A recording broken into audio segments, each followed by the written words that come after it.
guest is a self-made billionaire. Now he's starring in ABC's new reality show, The Benefactor. Please welcome Mark Cuban.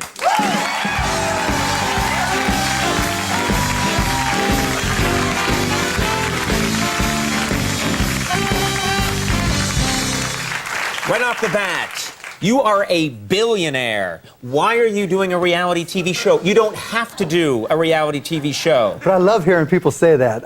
Billionaire! Can I have $600,000? Come on, please, huh? Can I please? It means nothing to you. That's some fun, yeah. You've got that on your night table in quarters. Seriously, why? Why a reality show? You should be hot air ballooning or watching gold robots battle each other. You know, I'm the luckiest guy in the world. I've had the chance to do so many things. I just don't want to be 90 years old and look back and say, that might have been fun, you know, doing that. And so that's why I put it together. So you do this, and let me understand the concept here. You get a bunch of contestants, and like all reality shows, for some reason, they all have to live together in a house. Of course. I don't know why, but that's where TV's going, is everyone has to live together, and you get to watch them on closed-circuit television. Is that right? Little voyeur thing, yeah. You creep, yeah. So. I'm like, big-time creep, yeah. I've got $1 billion, but I'm watching these people change clothes.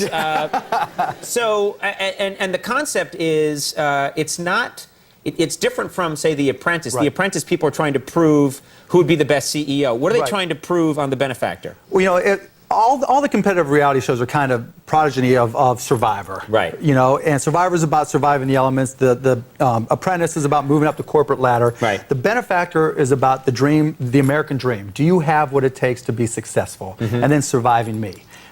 And so that means you've kind of left it up in the air about what that means to be successful. It's not just in this very linear corporate way. It's kind of up in the air. Well, you know, I truly believe everybody's got inside of them something that makes them special. And I think I know what it takes to be successful. I mean, I know specifically what I'm looking for. And the fun part is that it's unpredictable. Different people doing different things, and me creating all kinds of fun tests. To make and the winner gets $1 million. Walks away with the check for $1 million. Is that taxes? They pay taxes on that? Yeah, they got to pay a little bit of taxes. Okay, great. I don't know how you got around a lot of taxes, but I'm glad you did. I don't know what scheme you've got going on a little bit on $1 million. Now, what are some of the tests that you've put? You've made people. Some people have done some crazy things to try and get your attention and prove that they would be the best contestant. What's one of the strangest things someone did? You know, there's $1 million at stake, and so people did some bizarre things in the auditions. One guy sent in a tape.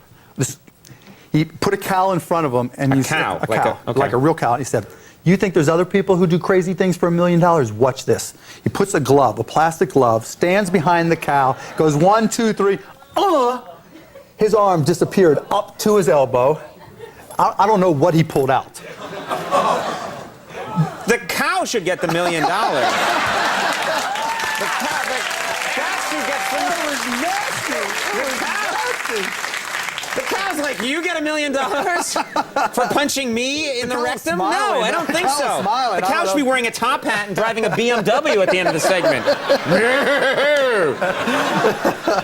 You and Trump do not get along. No. I love it when billionaires battle, but you and Donald Trump are having a war of words. Why? Well, he's just such an easy mark. You know, here he had the #1, I say had, the #1 TV show, #1 reality show last year, and he just likes to pick on me. So I would just fight right back, and every time he goes and does an interview, he gives us promotion and talks about the show. So, you know, I like him for doing that, but other than that, he's a jerk. Well,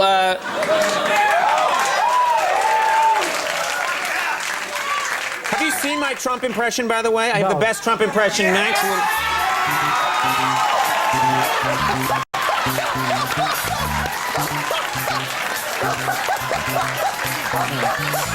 right, now listen,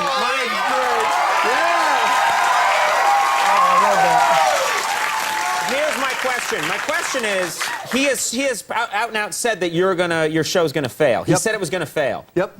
And he knows he knows as much about my show as he knows about casinos, as he knows about Trump Air, as he knows about Trump, the board game, as the USFL. I mean, I can go on. Right.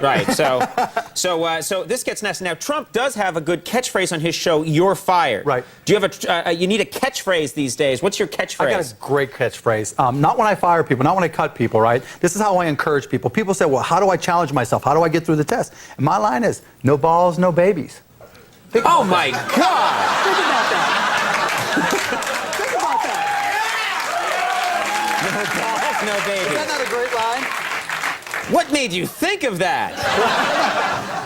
The first time I I just left a doctor's office. I had some very disconcerting news. I went to Vegas. The very first time I went to Vegas, the very first time I played blackjack and didn't know how to play, right. I'm sitting there with the dealer at Caesars, and I didn't know whether to hit. I had some hand, and I said to the dealer, should I hit? And the guy goes, no balls, no babies.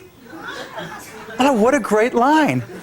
That is the theme to my life. Okay. Right there. You got to go for it. I've got that image in my head and the cow with a hand.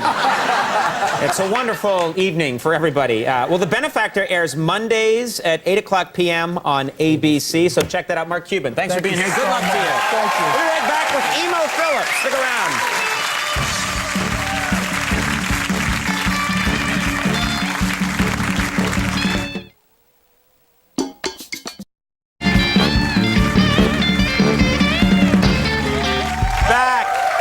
We have a great show tonight. Stay tuned. Next week, we got some great guests coming up, including Selma Blair, going to be here, Matt LeBlanc, Wanda Sykes, Rob Lowe, Katie Holmes, Elvis Costello, much, much more. So watch those shows tonight.